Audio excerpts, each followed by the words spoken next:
sekarang itu masih ada nggak koran-koran itu?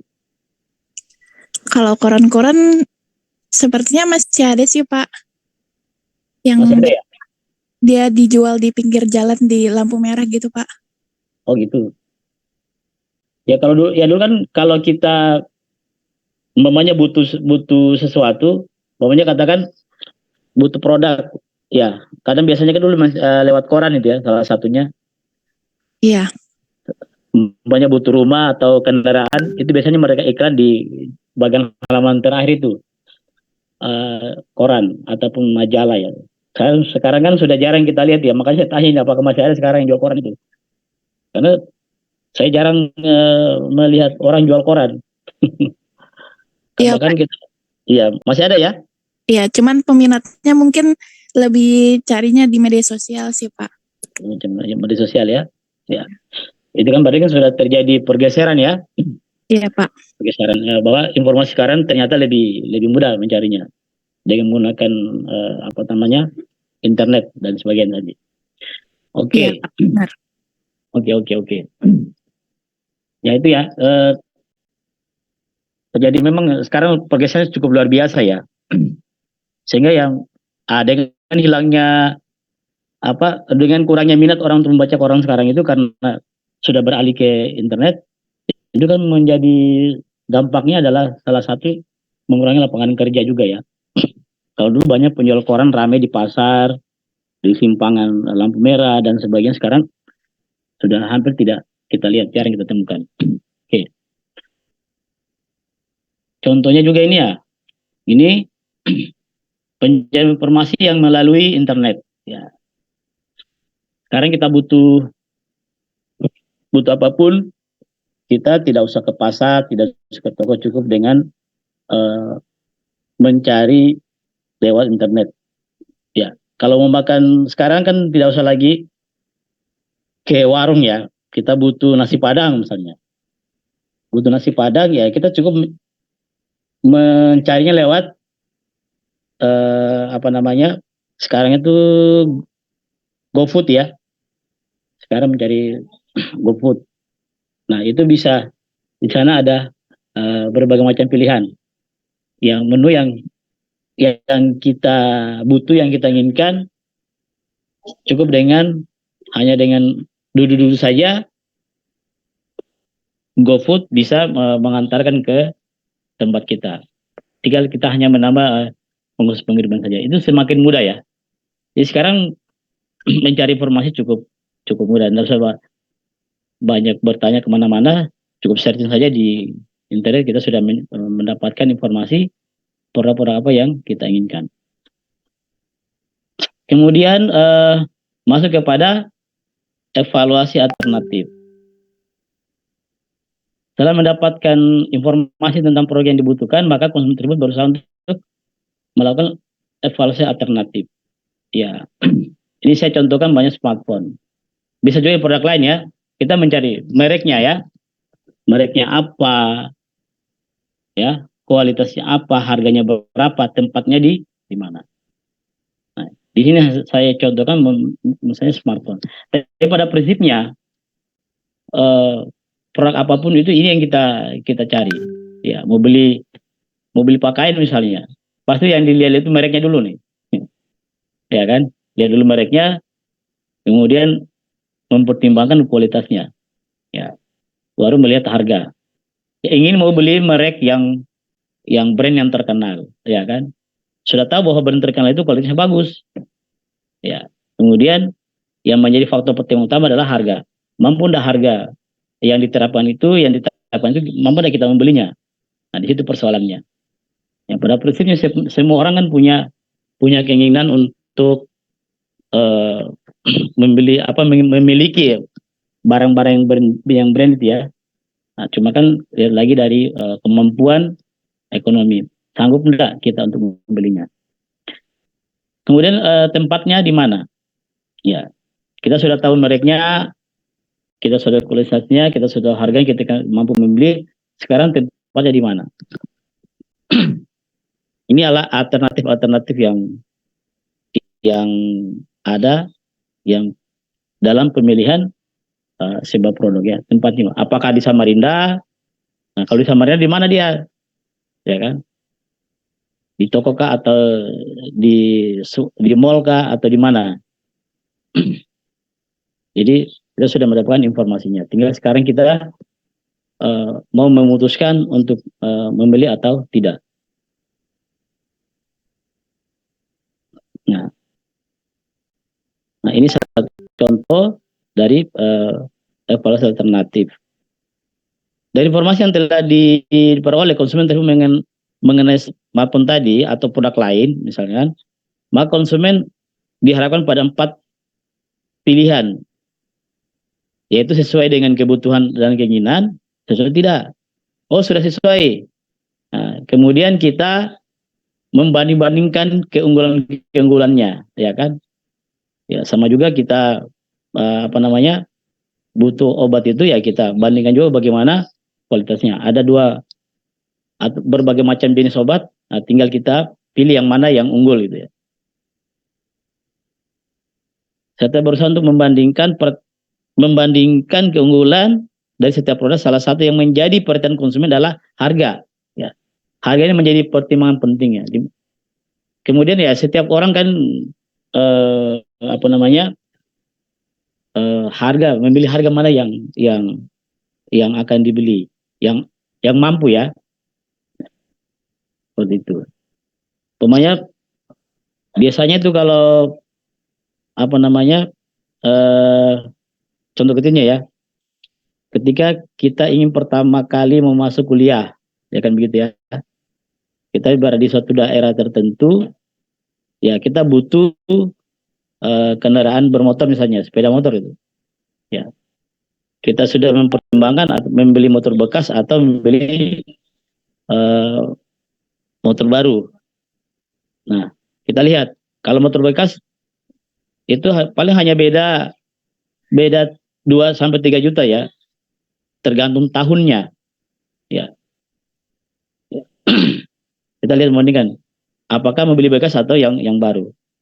Nah, memang umpamanya perbedaan harga motor bekas itu umpamanya yang tahun 2022 itu umpamanya 18 juta. Ya, satu motor. Tapi yang baru itu sekitar yang bekas yang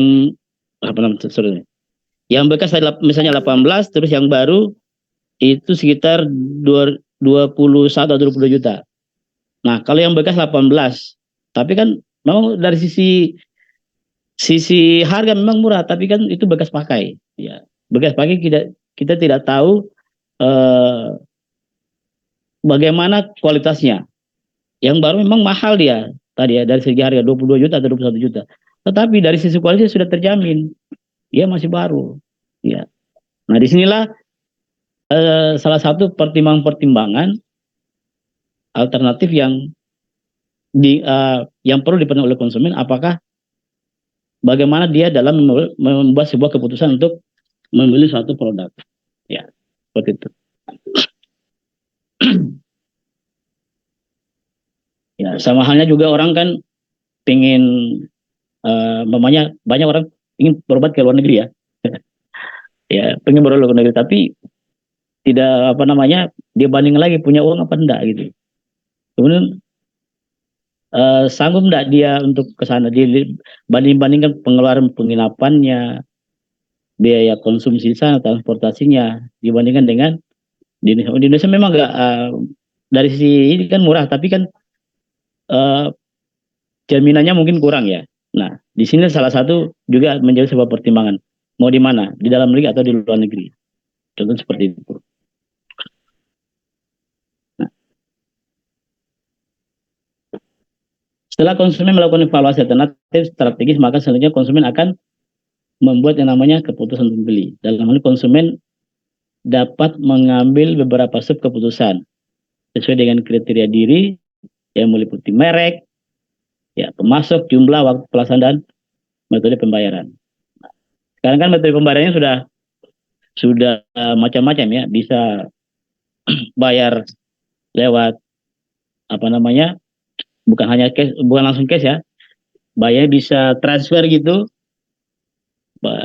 e-banking sekarang sudah punya eh, apa namanya, mudah ya sekarang, lewat e-banking juga sekarang bisa. Kalau kita tidak megang uang tunai.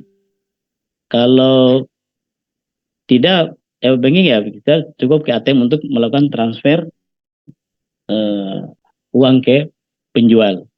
Jadi sekarang lebih mudah sekali ya untuk ini, untuk melakukan metode pembayaran. Ya, kemudian sudah keputusan membeli merek, ya kita sebenarnya apa mau beli. Kemudian apa namanya, pemasoknya dari mana ya? Biasanya ini berkaitan dengan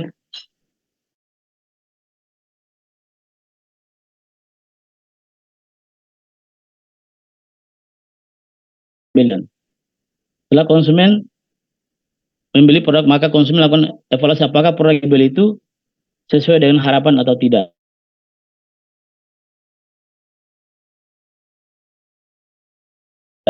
Ya, saya mau tanya lagi dulu ini.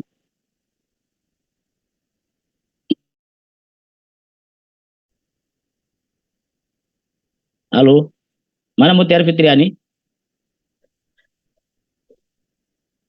Iya, Pak. Eh, pernah beli produk enggak? Kenapa, Pak? Pernah membeli sebuah produk? Pernah, Pak. Kamu beli produk apa? Skincare, Pak. Iya, oke, beli produk skincare. Hmm, eh, itu pernah kamu evaluasi itu skincare-nya itu yang kamu beli?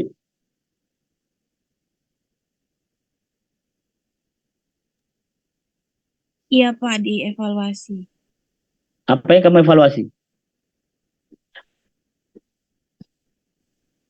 Cocok atau enggaknya sama saya. Cocok apa enggak? Cocok dalam arti apa? Iya. Eh, apakah dia punya efek yang baik atau dia bisa tidak berefek di wajah saya gitu, Pak. Hmm. Itu itu berarti apa namanya itu?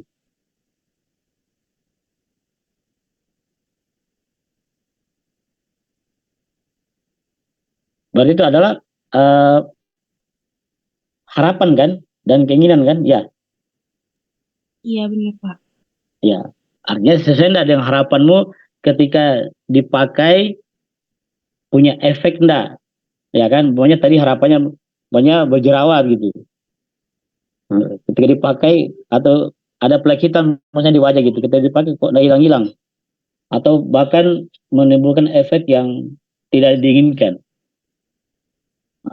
Nah, itu ya, itu merupakan kita mengevaluasi produk ya.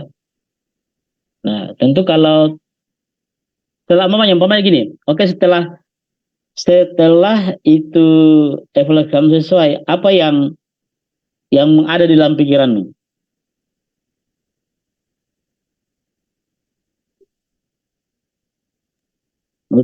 Iya, Pak.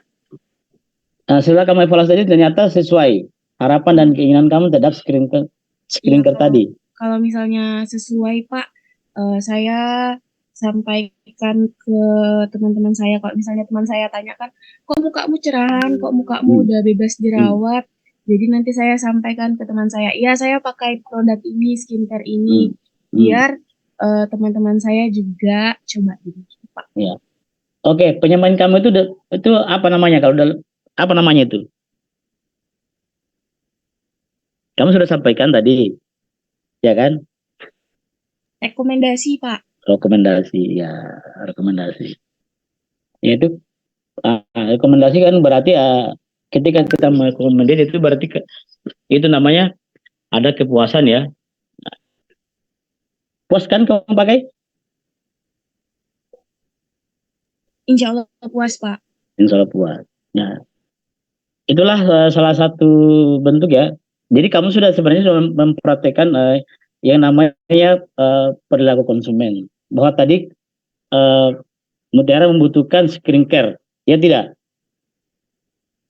Iya, Ya benar. kan? Kemudian setelah skincare itu, ternyata skincare itu adalah merupakan satu kebutuhanmu. Selanjutnya apa yang kamu cari?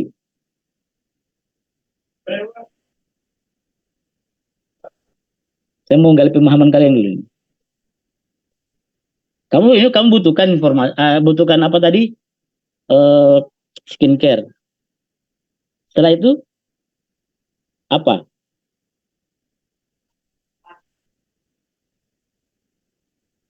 Al Mutiara? Halo Pak, iya Pak. Ya tentu kamu cari informasinya kan? Iya Pak. Iya, kenapa kamu tidak jawab?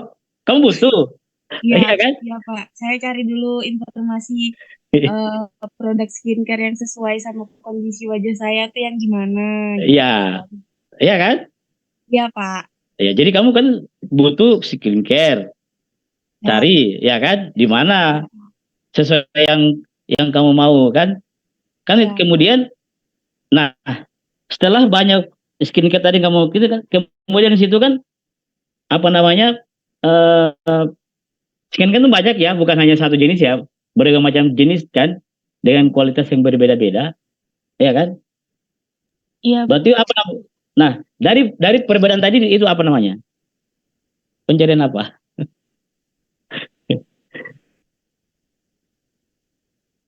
Tadi sudah butuh skincare, sudah informasi.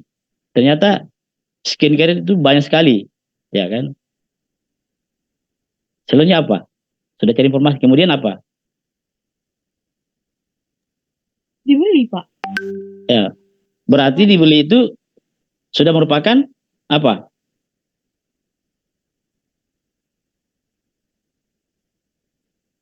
Sudah merupakan apa? Berarti mereka merupakan keputusan kan? Iya Nah, Pak. keputusan saja pemilihan. Oke, tanya lagi nih. Setelah kamu dapatkan produk tadi, apa yang jadi sebuah pertimbangan? Kamu sudah dapat skincare, ya kan? Tapi belum membeli kan? Apa yang menjadi pertimbangan kamu? Harga Pak. Ya, selain harga apalagi? Hmm, testi. Ya, Testimoni. testimoni, Testimoni. apalagi? Ya, oke. Terus apa lagi? Kelebihan atau manfaatnya Ya, belum sama manfaatnya. kandungannya. Ah, oke. Terus kalau dari sisi pertimbangan merek juga enggak kamu? Kalau merek enggak sih Pak. Oh enggak ya? Oke, enggak apa-apa. Ya, ya. Ya. Inilah salah satu eh jadi teman-teman bisa bisa melihat bahwa salah satu bentuk dari perilaku kan. Ada konsumen yang mempertimbangkan merek, ada konsumen yang tidak mempertimbangkan merek. Ada konsumen yang mempertimbangkan harga. Inilah sebuah perilaku-perilaku di dalam kita mengambil sebuah keputusan dan pemilihan untuk sebuah produk. Nah, ini kan tanpa kita sadar ya. Nah, jadi tentunya nanti besok kalau mamanya kalian memasarkan produk itu ya pelajari juga itu namanya perilaku konsumen ya. Konsumennya dia seperti apa ya. Makanya tadi seperti yang Mutia tadi beli skincare itu bukan langsung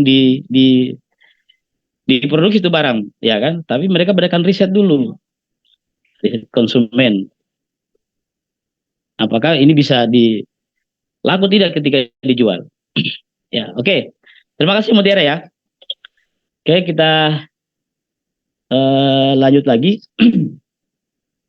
Nah, ini faktor yang mempengaruhi perilaku pembelian konsumen. Ya, itu ada faktor pribadi, ada faktor psikologis, ada faktor sosial.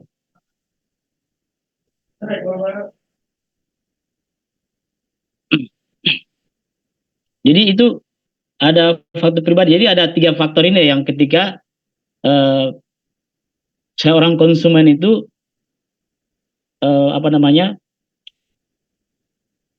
eh, membeli itu dipengaruhi oleh tiga faktor ini. Saya mau tanya lagi dulu nih. Siapa lagi yang mau tanya ini?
Mohon maaf Pak, Bapak masih mute, jadi nggak ada suaranya.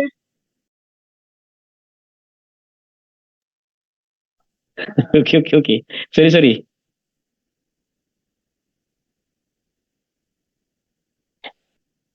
Nah, oke, saya kembali lagi. Auhada Zafira. Iya Pak. Oke. Ini ada 3 faktor yang mempengaruhi perilaku pembeli. Kamu alami nggak ini? Ada faktor pribadi, faktor psikologis, faktor sosial. Ketika kamu membeli barang. Iya Pak. Iya, coba. Kalau dalam bentuk faktor pribadi apa? Kalau faktor pribadi itu karena ini kemauan sendiri untuk membeli dari kebutuhan pribadi itu Pak. Oke. Nanti kita lihat ya satu-satu ya. Kalau secara psikologis apa?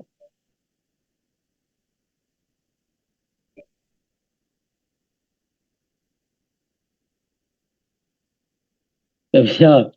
Oke, mari kita lihat satu persatu. Apa itu faktor pribadi?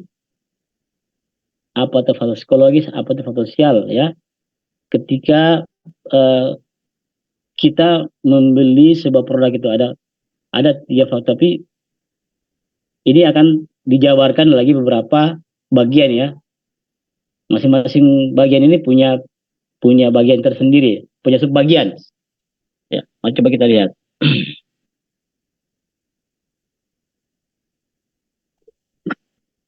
Ya, faktor pribadi.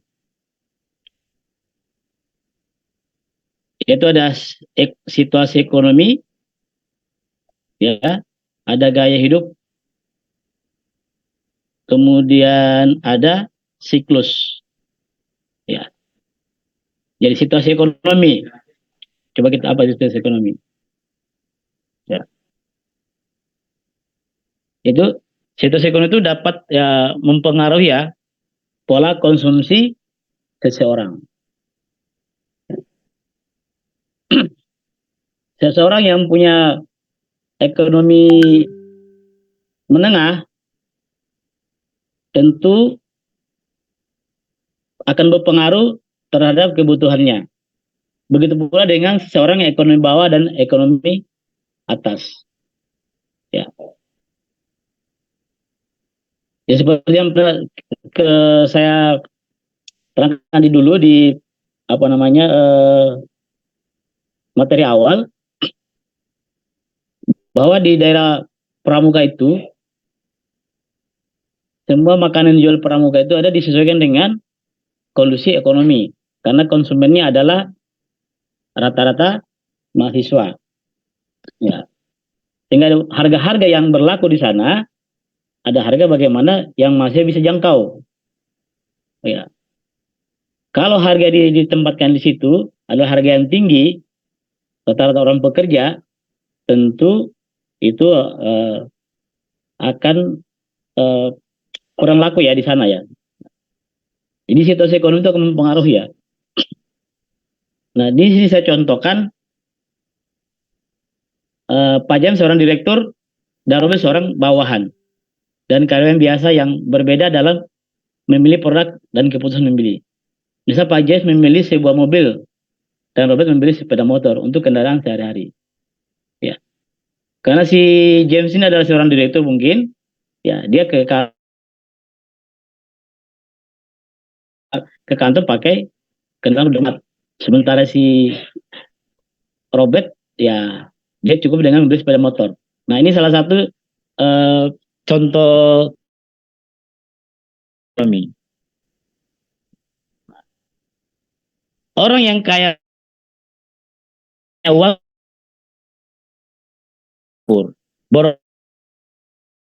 banyak di Malaysia. Begitu ya. Contoh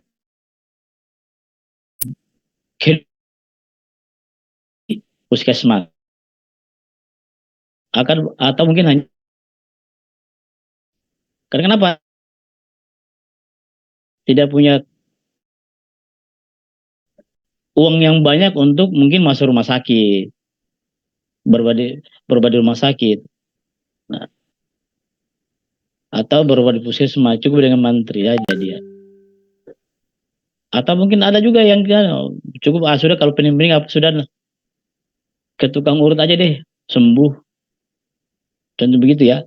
Tapi kalau orang yang kaya begitu pening sedikit ya dokter yang dipanggil. Nah kalau ke dokter kan berapa lagi tuh biaya, ya kan? Dibandingkan dengan orang yang uangnya sedikit, ya tidak sanggup ke puskesmas, ke rumah sakit, ya sudahlah tukang urut aja mungkin bisa. Contoh kecilnya seperti itu. Jadi gitu salah satu yang sangat sederhana ya kalau kita melihat dari situasi ekonomi. Ya seperti itu. Nih, kemudian masuk ke ada faktor pribadi, ada namanya gaya hidup. Nah, ini saya contohkan apa namanya antara anggota dewan dengan rakyat biasa ya. Ya, gaya hidupnya kalau anggota dewan naik mobilnya bersih, ya kan. Sementara rakyat biasa ya cukup naik angkot atau bajai gitu ya. Itu berbicara gaya hidup. Ya seperti ini. Gaya hidup diartikan sebagai pola di mana orang hidup dalam menghabiskan waktu serta uang. Jadi gaya hidup juga seseorang juga menentukan dalam pemilihan serta keputusan pemilihan sebuah produk. Itu gaya hidup bisa dilihat dari cara berpakaian, kebiasaan dan lain-lain. Ini salah satu contoh gambar karikatur ya ketika berbicara tentang bagaimana sih gaya hidup itu. Kemudian, nah ini juga. Nah, contoh gaya hidup ada namanya hedonisme, ya. Ada yang namanya gaya hidup utilitarian. Saya mau tanya dulu lagi siapa ini. Halo Firda Amalia. Firda ada? Mana Firda? Itu Kak Firda. Firda.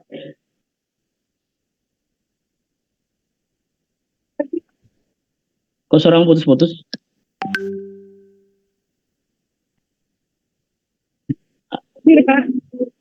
Kok Firda?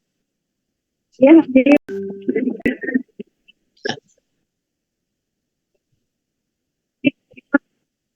Oke. Di sini contohkan banyak gaya hidup, ada hedonisme. Tahu enggak apa tuh gaya hidup hedonisme?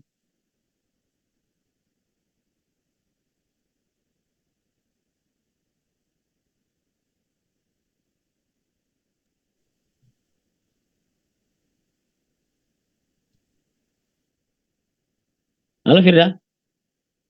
Nah, lagi praktikum kan?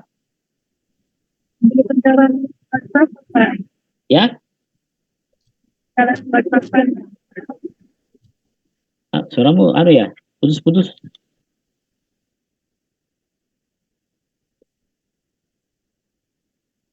Oke, coba saya tanya lagi ini, putus-putus suaranya.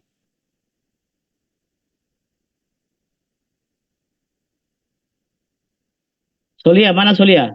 Solia Novi. hadir Pak. Bagaimana tuh gaya hidup hedonis dan utilitarian itu? Hedonisme Kak Pak. Ya. Hedonisme itu sikap menghambur-hamburkan uang gitu Pak, membeli barang yang nggak perlu begitu Pak. Oke, itu kan sudah ada di situ. Contohnya apa? Pernah lihat nggak orang hidupnya yang seperti yang pengertian di situ? Bahwa dia suka menghambur-hamburkan uang. Ada nggak kamu lihat? Contohnya seperti apa? Contohnya kalau kita lihat di tengah masyarakat kita itu banyak sekali. Seperti apa?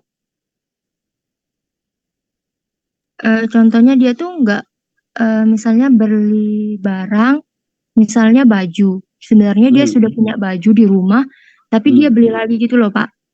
Sebenarnya itu nggak perlu dia beli. Nggak perlu beli ya? Iya. Kalau yang dinamakan apa itu? Apa namanya itu? Ada yang mereka selalu, kalau dia, ini contoh di teman saya sendiri ya, dia tuh beli tas ibu-ibu. Biasanya kalau tas ibu itu kan di mall itu kadang 300, 400, 500, tapi tasnya dia itu sampai 35 juta satu buah itu.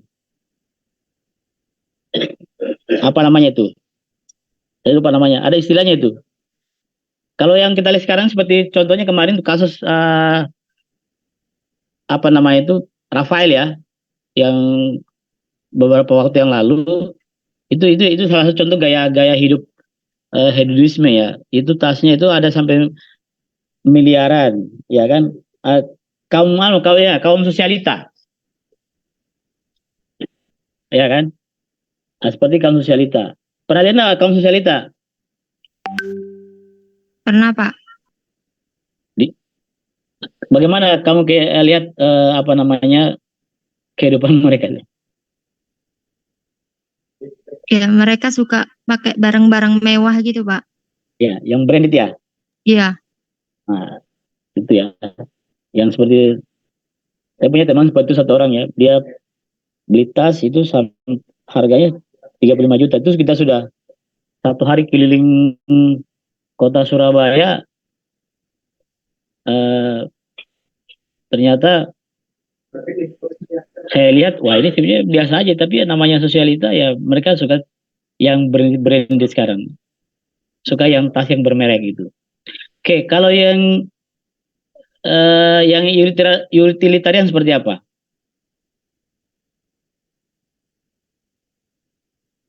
Solia, Iya, Pak.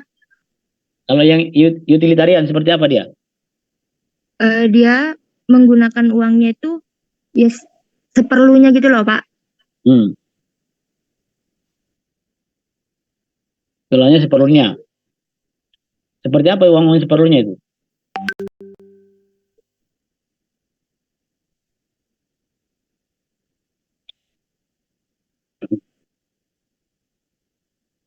Halo Solia, Iya, iya, Pak.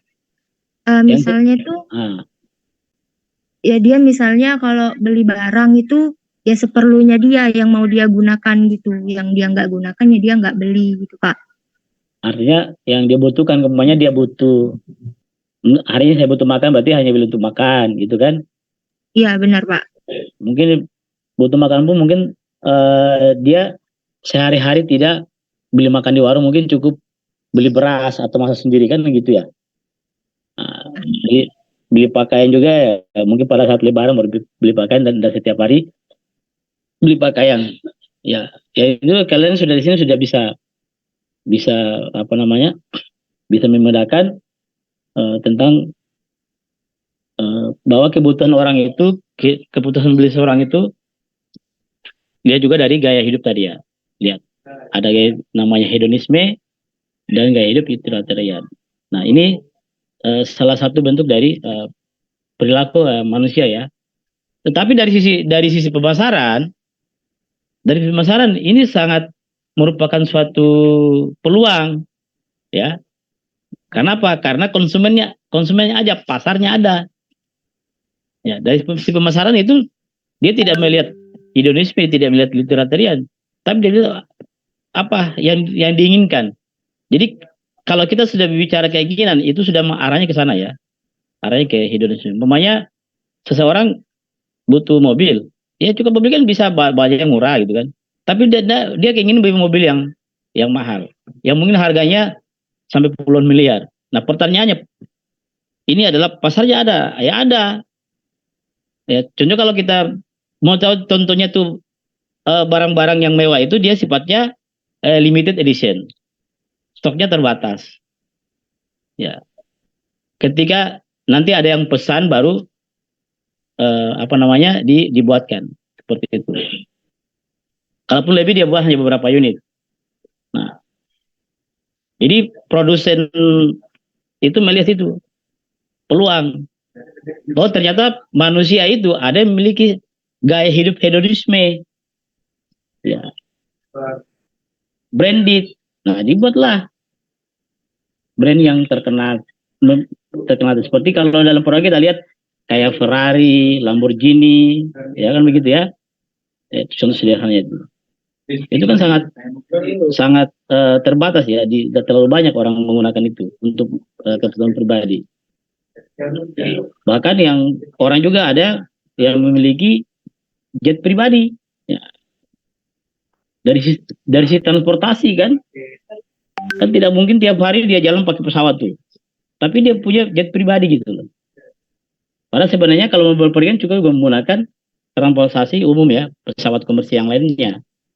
Ya, tapi yang namanya suatu sebuah prestise, prestise sebuah gaya hidup, ingin dibilang wah gitu, akhirnya dia beli itu. Ya, produsen tidak masalah bagi seorang pengusaha. Oh ini peluang, ya saya harus buat. Nah, itulah. Jadi semua itu juga memiliki pasar. Tapi kalau yang tadi tidak tentu saya katakan, apa yang hedonisme itu dia apa namanya pasarnya terbatas. Tapi dari sisi pasar ada gitu. Oke, kita lanjut.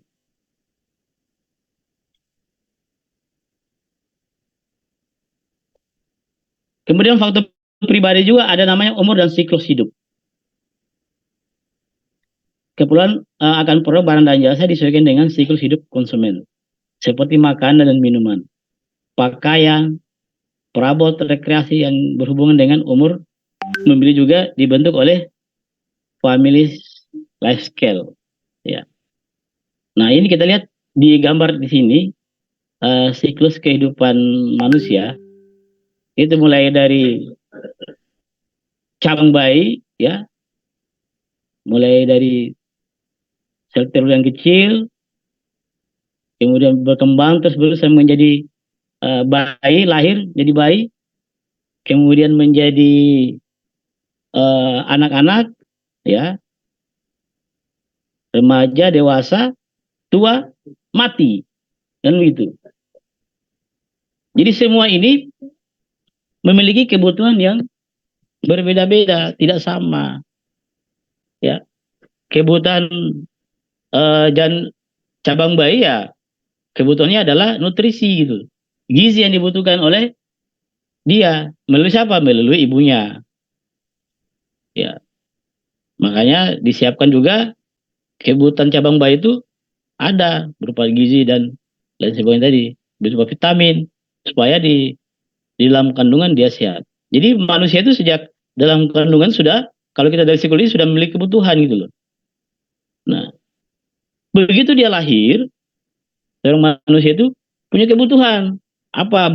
Butuh pakaian, ya kan, pakaian bayi, butuh popok, butuh susu, ya kan?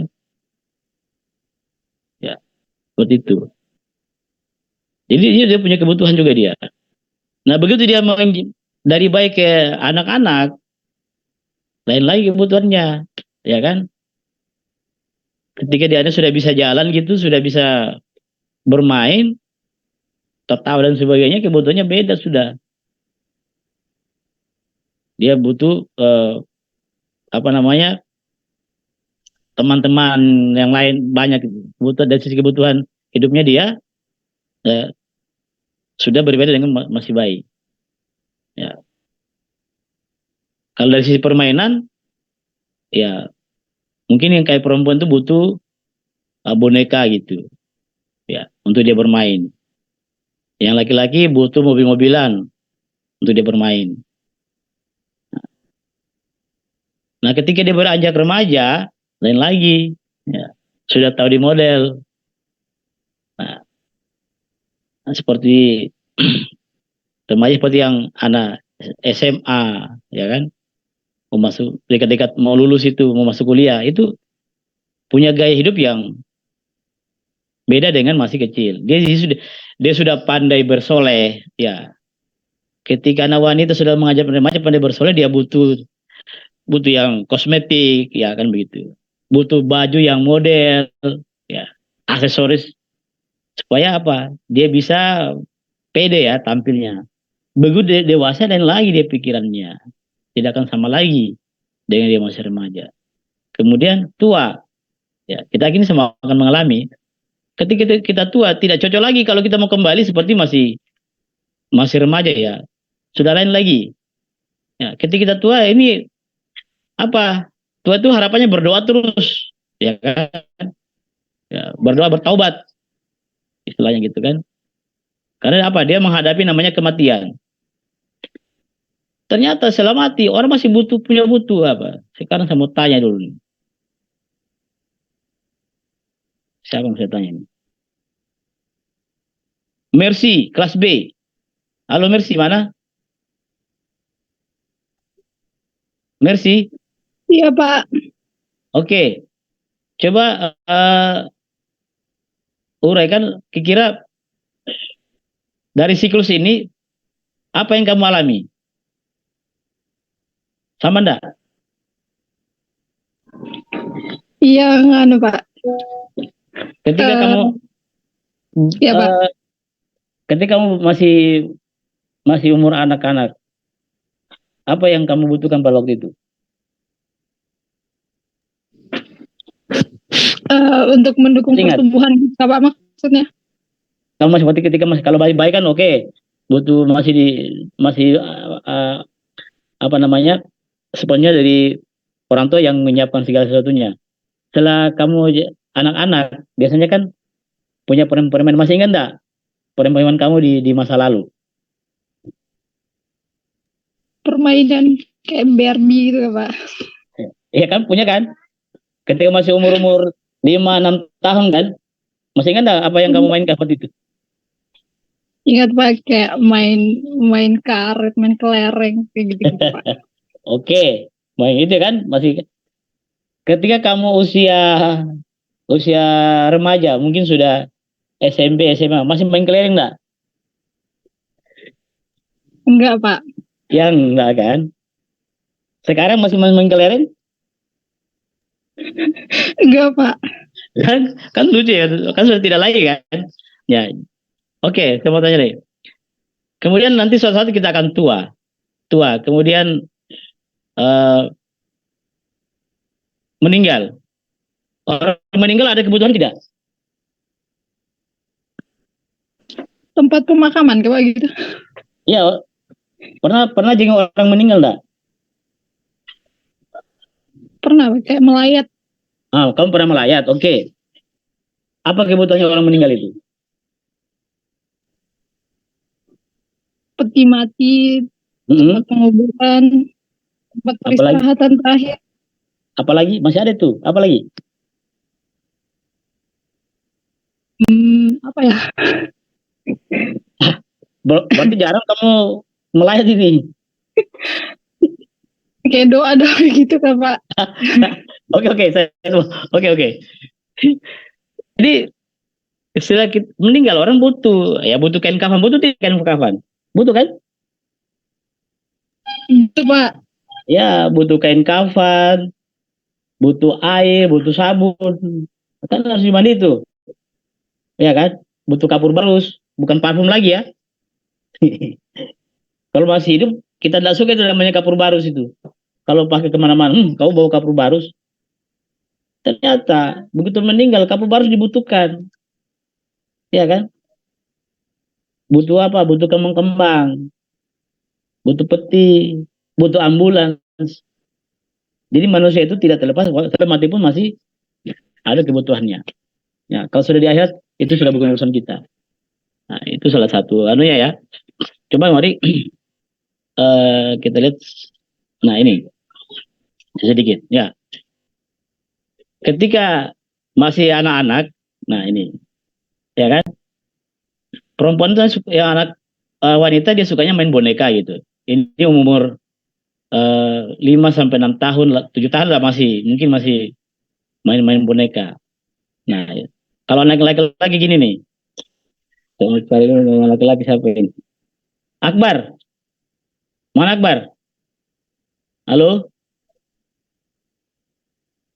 Iya Pak, kamu pernah ngalamin seperti gambar di bawah ini? yang anak-anak itu bermain pernah Pak. Kamu pernah main ini kan? Ya Pak, main ban. Oke, sekarang masih main ini enggak? Udah enggak Pak? Kan artinya apa? Itulah salah satu contoh bahwa kita ketika kamu umur sekarang, kamu tidak cocok lagi untuk pakai yang seperti yang digambar di bawah ini. Kamu posisinya sekarang sudah berada di sini nih, yang pakai gamis ini. Ya tidak, Kak Akbar? Iya Pak. Ya. Kan lucu ya kalau kamu masih main seperti yang digambar di bawah ini, teman-teman melihat kamu diketawain bahkan dibully. Oh, masih main ban-ban itu. Ya. Jadi gambar ini mengingatkan kita ya bahwa dulu kita dulu seperti ini gitu. Saya pun seperti ini dulu ya. Ketika masih di bangku SD, kelas kelas 3, kelas 4 ini suka saya bermain ini. Ini mainan saya dulu seperti ini. Nah, sekarang tidak mungkin lagi kita main seperti ini kan. Bahkan saya sekarang sudah tidak cocok lagi pakai eh, kostum yang seperti remaja gitu kan. Sudah beda. Nah, begitu pula yang perempuan. Saya mau tanya ini, siapa lagi ini yang perempuan? Vista Brigita. Halo Vista. Iya Pak, Masih main boneka enggak sekarang kamu? enggak Pak, udah enggak main. Ya kan? Berarti kan sudah tidak cocok lagi kan? Misalnya sudah bukan zamannya. Nah, dalam istilah kehidupan itu setiap masa ada generasinya, setiap generasi memiliki masanya. Artinya apa? Kita sudah tidak cocok lagi gitu loh. Kita sudah lain ya sekarang anunya. Nah, tetapi ini, nah konsumen tetap melihat juga, ya melihat bahwa anak-anak butuh permainan dibuatlah ini yang boneka Barbie.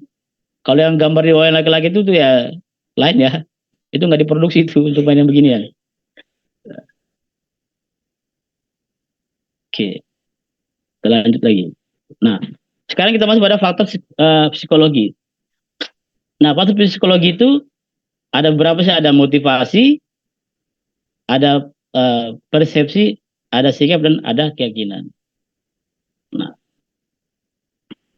kemudian pemasaran dan rangsangan lingkungan itu dimasuki oleh kesadaran konsumen. Satu perangkat proses psikologis kombinasi dengan karakteristik konsumen tertentu untuk menghasilkan proses keputusan dan keputusan membeli. Ya, mari kita lihat satu-satu dari sini. Ya, motivasi. Ya.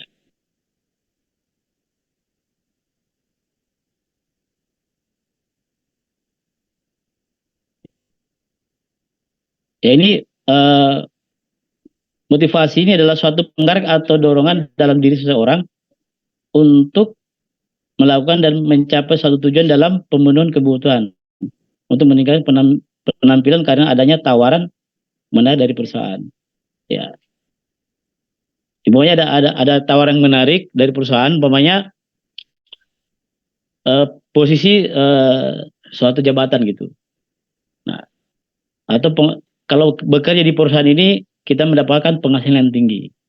Nah, maka menimbulkan motivasi dalam diri kita untuk belajar yang lebih baik lagi sehingga kita bisa mencapai.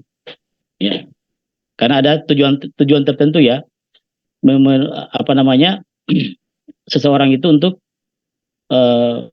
termotivasi. Tujuan sekarang saya memiliki cita-cita untuk suatu saat saya bisa punya rumah yang mewah.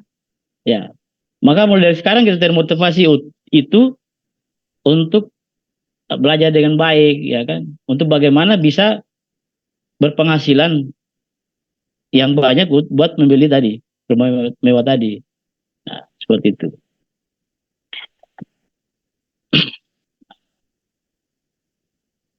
Nah, ini salah satu contoh motivasi juga.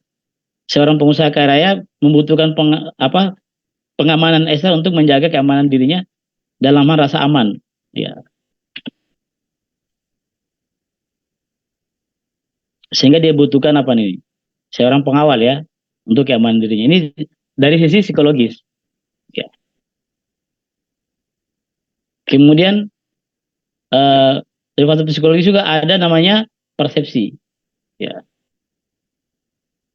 Persepsi konsumen adalah suatu proses yang membuat seseorang memilih, mengorganisasi dan menginterpretasikan rangsangan-rangsangan yang tidak menjadi satu gambaran yang berarti dan lengkap tentang suatu hal.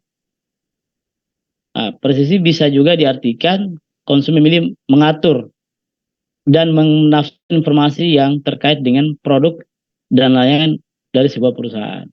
Ya, umpamanya ada perusahaan yang menawarkan produk kepada kita, itu kita lihat. Nah, setiap orang itu memiliki persepsi yang beda-beda. Umpamanya produk apa ya, laptop ditawarkan di pasar. Katakan merek A, ya, antara si A, si B dan si C, dia punya pandangan yang berbeda antara satu sama yang lain tentang merek barang itu. Oh, saya tidak suka merek ini. Oh, saya suka ini. Itu ya, dari sisi psikologis. Nah, contoh persepsi, Iwan mempunyai persepsi atau pandang bahwa produk smartphone yang bagus menurut Iwan adalah iPhone. Nah, tapi saya tidak suka iPhone. Saya suka Samsung. Nah, ini dari sisi persepsi tentang bagaimana pengaruh psikologis seseorang ya. Nah, psikologis seseorang kan bisa juga dipengaruhi oleh teman, ya, oleh kerabat, atau informasi-informasi yang diperoleh dari media sosial, dari media massa tentang sebuah produk. Nah, cuma di sini salah satu contoh kita umpamanya merek iPhone ya, berbeda ya. Mungkin si Iwan ini ya apa namanya punya pandangan. Kalau saya beda lagi pandangan kan. Kenapa? Saya kebiasaan menggunakan Samsung yang gitu. Sehingga Samsung menjadi pilihan saya untuk memilih sebuah smartphone. Nah, karena saya punya pengalaman begitu. Saya belum mencoba merek yang lain. Ya, dari awal dulu ketika dulu saya memilih smartphone HP itu cuma 2 merek ya. Awalnya saya Nokia, saya tidak ke yang lain. Jadi setelah dari pertama kali kita menggunakan handphone itu, saya cuma 2 merek, Nokia dan Samsung. Saya belum menggunakan produk lain. Nah, inilah salah satu bukti persepsi ya. Persepsi saya bahwa saya gunakan kenapa pindah ke Samsung karena waktu itu Nokia belum belum ada seperti yang Samsung sekarang. Mungkin sekarang sudah ada. Tapi kan sudah terbiasa menggunakan Samsung, ya saya tidak balik lagi ke Nokia kan gitu. Saya nggak ngerti apakah Nokia sekarang sudah ada smartphone-nya atau saya nggak tahu. Karena saya sudah terbiasa dengan Samsung gitu loh. Itu salah satu bentuk persepsi ya dari segi psikologis. Ya. Bisa juga psikologi berdasarkan pada kebiasaan-kebiasaan. Nah, kan biasanya kan orang kan ganti-ganti ya. Nah, orang yang suka ganti-ganti produk itu, merek produk itu berarti dia tuh punya persepsi yang berbeda-beda ya, punya pengalaman. Nah, bagaimana kalau saya pakai Oppo lagi gimana rasanya? Bagaimana kalau saya pakai sekarang kan banyak ya, macam-macam lah itu merek barang itu. Tergantung kita dan tergantung uangnya aja. Ada atau tidak. Nah, saya juga punya keinginan mungkin iPhone, tapi dari sisi penghasilan saya nggak sanggup. Ya sudah, Samsung aja yang bisa yang sanggup saya beli. Ya, itu contohnya dari persepsi. Kemudian faktor masuk ke faktor psikologi. Nah, ini faktor psikologi adalah sikap konsumen. Nah, sikap konsumen itu merupakan penilaian kognitif baik atau tidak. Perasaan emosional dan kecenderungan berbuat selama waktu tertentu terhadap objek atau gagasan. Ya. Sikap konsumen. Itu adalah merupakan sikap kognitif ya, itu di dalam diri kita. Kemudian contoh, nah yang salah satu contoh sikap ini pemilihan. Seorang yang tidak menyukai kue durian tidak akan membeli kue durian meskipun terdapat harga diskon 50% di bawah pasar swalayan. Dia tetap konsisten untuk tidak membeli. Nah, ini pada sudah ada ini sering kita temui ya di tengah masyarakat ya. Banyak sekali diskon, sekali tawaran-tawaran, ya, banyak sekali pilihan, kan? tapi kita memiliki sikap untuk tidak memilih. Nah, seperti itu. Banyak diskon-diskon yang ditawarkan ya, baik di jalan raya ya. Kalau kita mall itu banyak sekali tuh muncul, beli ini nanti ini beli produk ini diskon sekian persen, beli satu dapat dua, beli satu dapat satu, ya. Buy one get one. Nah, tapi ya dari sisi harga murah, dari sisi keuangan bisa membeli, ya kan? Dari sisi kualitasnya ada. Dari sisi modelnya bagus. Tetapi kita tidak memiliki sikap ya untuk melakukan pembelian. Nah ini yang terjadi. Ya. Jadi itu salah satu contoh sikap ya dari sisi psikologis. Nah, kemudian, keyakinan berupa gagasan dari sesuatu yang dianut oleh seseorang tentang suatu hal. Nah, misalnya kepercayaan terhadap benda-benda pusaka, ya. Nah, kan banyak juga tuh yang orang punya kepercayaan kalau kita punya keris, punya cincin, dapat membawa keberuntungan. Maka orang membuat produk yang seperti ini. Nah, kayak benda pusaka ini contohnya kan. Dia buat barang-barang yang unik seperti ini sehingga orang yakin kalau kita memiliki ini bisa mendatangkan keberuntungan. Padahal kan tidak mungkin ya sebuah benda itu bisa membawa keberuntungan. Itu hanya tahu itu mitos atau benar, saya belum juga belum melihat ketika kita punya benda itu bisa datang keberuntungan. Sebenarnya keberuntungan dari sisi kita ya, dari segi kualitas kita sendiri.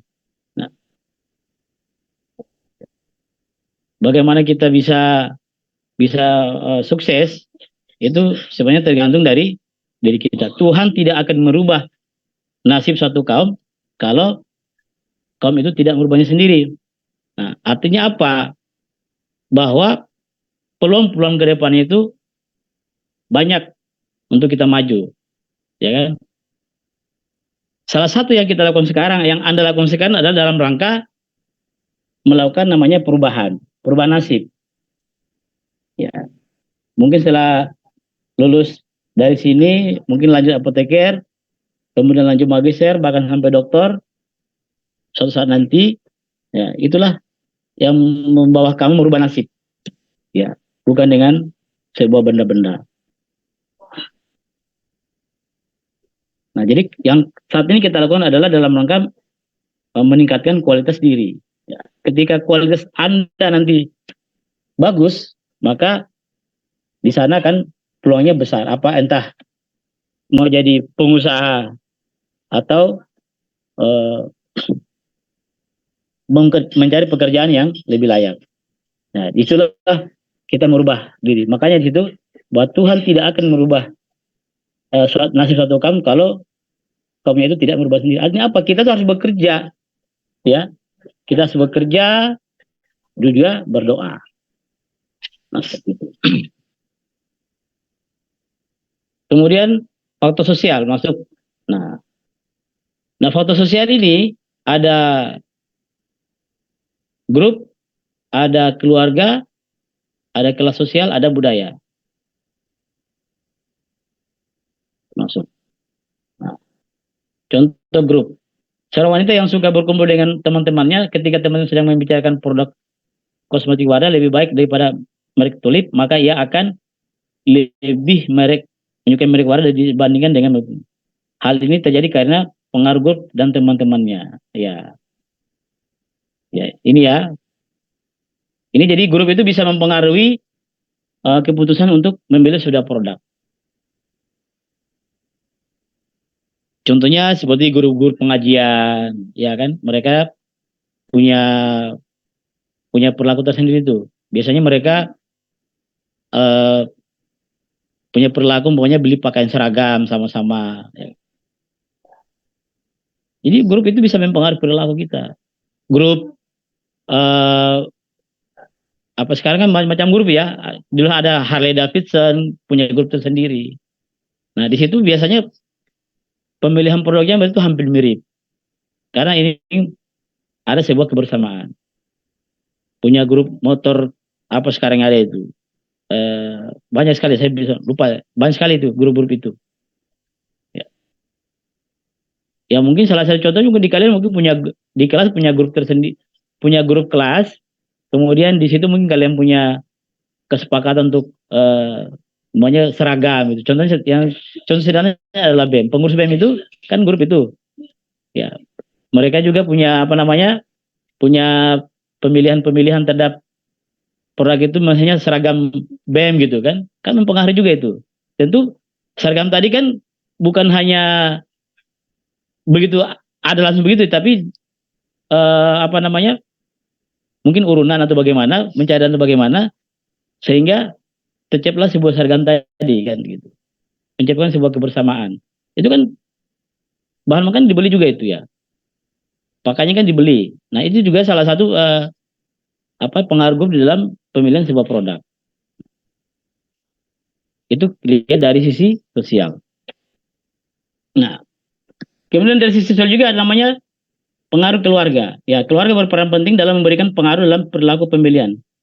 Sehingga para pemasok telah memeriksa peran dan pengaruh suami istri dan anak dalam pemilihan produk dan servis yang berbeda. Nah, pelana yang berbeda. Oke, saya mau tanya lagi dulu sini. Siapa yang bertanya ini?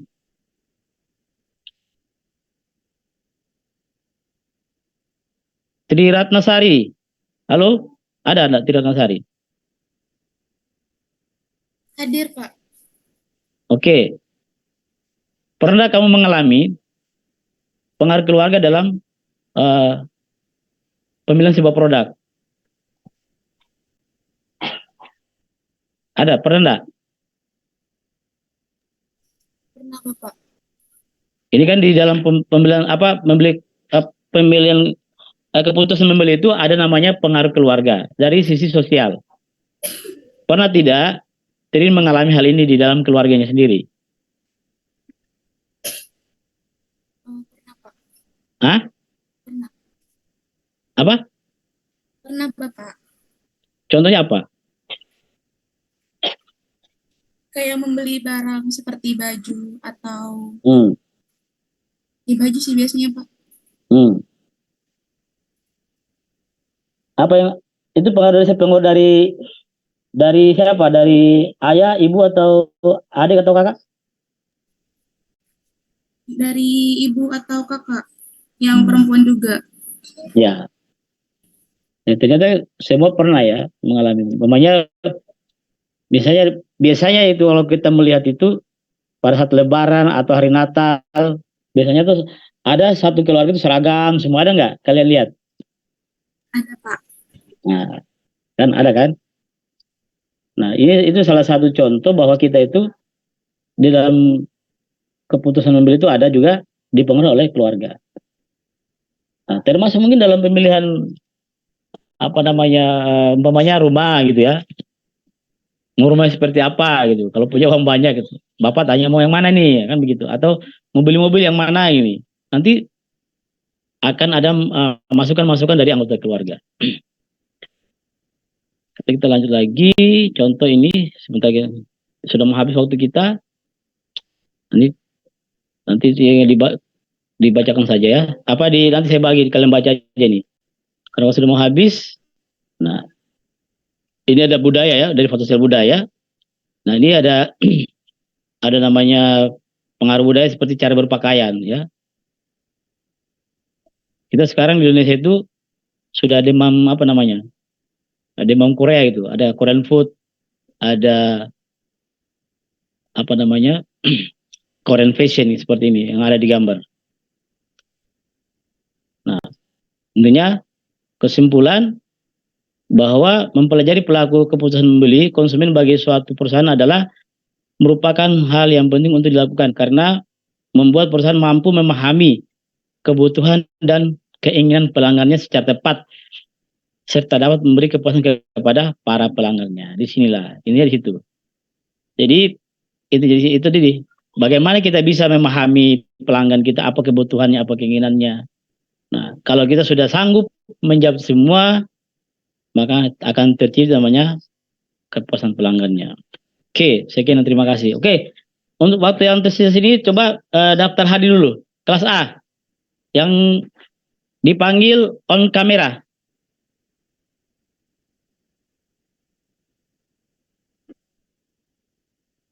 Kelas A siapa ini? Yang manggil-manggil ini? Iya Pak, saya Pak yang absen. Iya, Natasha. Oke. Iya Pak, sebentar saya buka dulu daftar. Iya.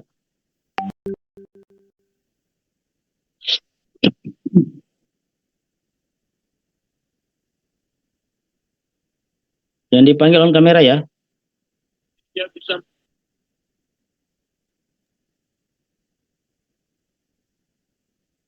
Saya mulai ya Pak. Ya, ya.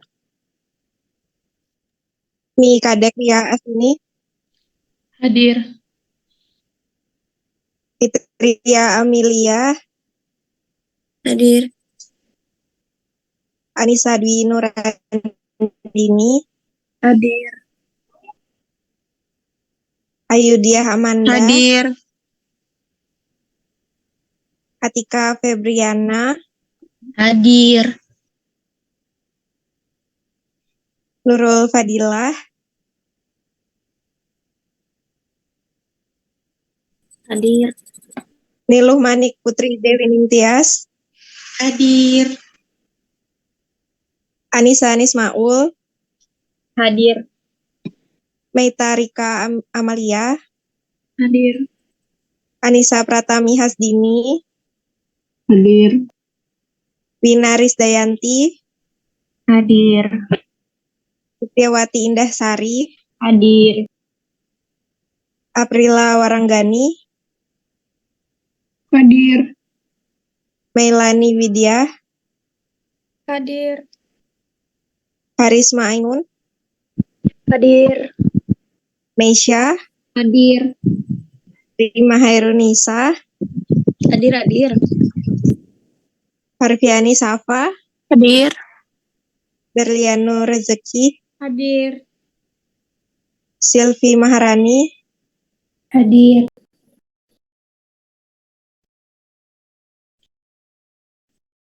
Anissa Mutiara, Awah Dafira, Hadir.